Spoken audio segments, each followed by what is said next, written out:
जय हिंद दोस्तों, आपका स्वागत है हमारे चैनल नेशन टॉक पर। और आज हम लेकर आए हैं आपके लिए एक बहुत ही बड़ी खबर जो कि निकल कर आ रही है भारत के पड़ोसी देश भिखारिस्तान यानी पाकिस्तान के बारे में, जिससे कि पाकिस्तान अब बर्बादी की कगार पर पहुंच गया है। तो आइए जानते हैं खबर के बारे में। दोस्तों, पाकिस्तान ने अपनी अब एक महंगाई की दर की रिपोर्ट निकाली है तथा उसमें यह पता चला है कि अब पाकिस्तान पूरी तरीके से भिखारिस्तान बन चुका है। जी हाँ दोस्तों, पाकिस्तान में जो आम चीज़ें हैं उनकी महंगाई दर बहुत तेज़ी से बढ़ती जा रही है, जिससे सीधे तौर पर पाकिस्तान की जनता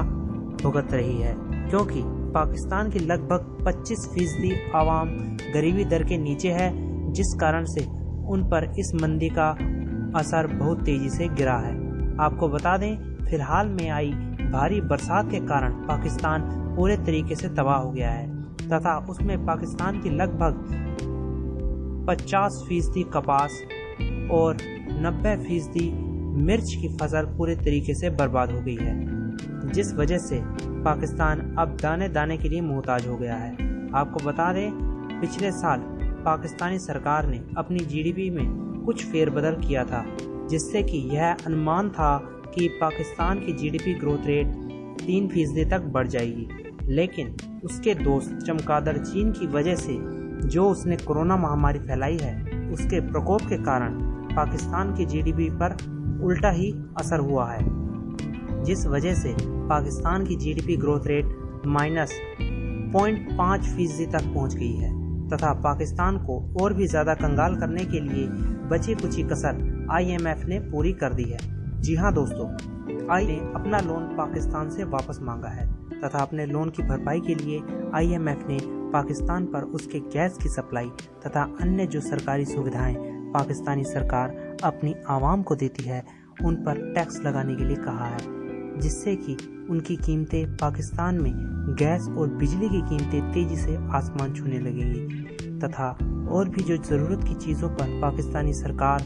को IMF ने टैक्स लगाने के लिए कहा है, जिसका सीधा सीधा असर पाकिस्तान की गरीब जनता पर होगा तथा वह दाने दाने के लिए मोहताज हो जाएगी। आपको बता दें, फिलहाल में पाकिस्तान में जो लाल मिर्च 220 रुपये प्रति किलोग्राम बिकती थी, वह अब 1200 रुपये प्रति किलोग्राम तक पहुंच गई है तथा अदरक के भाव 320 रुपये प्रति किलोग्राम से 800 रुपये प्रति किलोग्राम तक पहुंच गए हैं और साथ ही साथ चीनी भी 100 रुपये प्रति किलोग्राम तक पहुंच गई है और आटे की बोरी भी 1400 रुपये प्रति किलोग्राम तक पहुंच गई है। और साथ में पाकिस्तानी सरकार ने यह भी खुलासा किया है कि पाकिस्तानी सरकार के पास जो 4800 अरब रुपए का टैक्स आना था उसमें भी भारी गिरावट हुई है और अब पाकिस्तानी सरकार के पास केवल 4000 अरब रुपए का ही टैक्स आया है तथा उसमें 8 अरब रुपए के टैक्स की हानि हुई है। और अगर इस समय पाकिस्तान यह कहता है कि वह भारत से युद्ध लड़ने के लिए पूरे तरीके से समर्थ है, तो अब आप समझ जाइए कि वह सिर्फ अपनी गीदड़ भपकियां दे रहा है, क्योंकि पाकिस्तान अपने आंतरिक हालात से ही इतना ज़्यादा टूट गया है कि वह अब भारत से युद्ध लड़ने के लिए बिल्कुल भी तैयार नहीं है, क्योंकि भारत इस समय पाकिस्तान से बहुत ज़्यादा ताकतवर है और साथ ही साथ पाकिस्तान भी अब यह अच्छी तरह से जानता है कि वह युद्ध नहीं लड़ सकता है, क्योंकि यदि उसने युद्ध किया तो उसका बहुत ज़्यादा खर्चा हो जाएगा, जिसका सीधा सीधा असर होगा कि पाकिस्तान और भी ज़्यादा भिखारिस्तान बन जाएगा, जिसका सीधा सीधा जिम्मेदार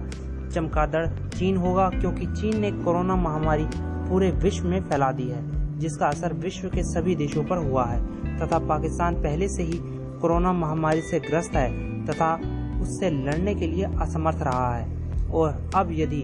इस समय पाकिस्तान भारत से युद्ध करता है तो वह पूरे तरीके से बर्बाद हो जाएगा। और साथ ही साथ फिलहाल के समय में पाकिस्तान पर FATF की तलवार भी लटक रही है, क्योंकि पाकिस्तान पर भारत सहित अन्य अनेक देशों ने भी आतंकवाद को पनाह देने तथा उसे बढ़ावा देने के आरोप लगाए हैं, जिस वजह से भारत, अमेरिका और अन्य कई ताकतवर देशों ने पाकिस्तान को